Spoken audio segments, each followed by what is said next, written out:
Guys upcoming episode में हम देखेंगे प्रार्थना अपने परिवार वालों को मनाने की बहुत कोशिश करती है। वो बोल रही होती है प्लीज़ आप तीनों भी मेरी शादी में शामिल होना।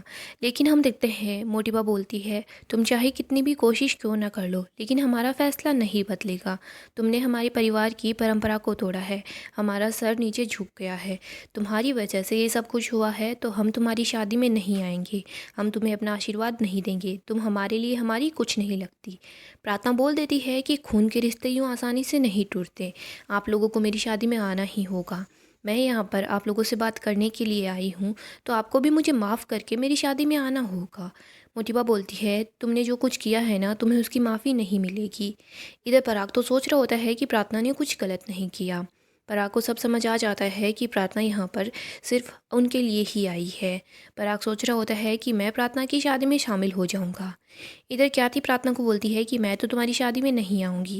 लेकिन प्रार्थना बोल देती है कि मैंने सबसे ज़्यादा प्यार आपसे ही किया है माँ। मैं आपको छोड़कर नहीं गई थी। अगर गई भी थी तो आप मुझे वापस ला सकती थी। अनु भी सब लोगों को समझाने की कोशिश करती है।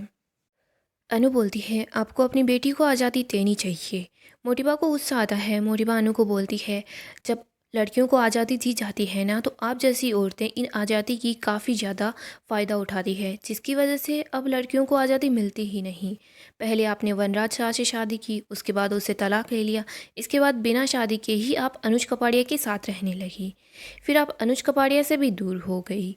आप अमेरिका चली गई, आपने डांस भी कर लिया, आप वापस यहाँ पर ही आ गई। आप बस हमेशा संघर्ष करती ही आई है। आपको जीवन में क्या मिला? अनुपमा बोलती है मैंने संघर्ष ही तो किया है ना, मैं हार तो नहीं मानी और आज भी मैं संघर्ष ही कर रही हूँ। अनुपमा तो सब घर वालों को समझाने की कोशिश करती है लेकिन मोटिबा क्या थी ये दोनों मानने को तैयार ही नहीं होते। प्रार्थना दुखी होकर वहाँ से चली जाती है। इधर अनु अपनी अन्नू की रसोई में आती है। वहाँ पर वो फिर से अन्नू की रसोई का बोर्ड लगा देती है। अन्नू अपने पुराने दिनों को याद करती है और वो काफ़ी इमोशनल हो जाती है। वो बार बार याद कर रही होती है कि कैसे राहीब उसके साथ थी और कितनी खुश थी। आगे हम देखते हैं घर में हल्दी के फंक्शन की सारी तैयारियां हो जाती है। सब लोग अच्छे से रेडी भी हो जाते हैं। अंशु और प्रार्थना की हल्दी की रस्म चल रही होती है। सब खुश होते हैं। तभी हम देखते हैं वहाँ पर मोटिबा और क्याथी आ जाते हैं। प्रार्थना मोटिबा और क्याथी को देखकर बहुत खुश होती है। वो सोचती है कि शायद ये लोग मेरी शादी में शामिल होने के लिए आए हैं। लेकिन मोटिबा और क्याथी प्रार्थना की शादी में शामिल होने के लिए नहीं आते।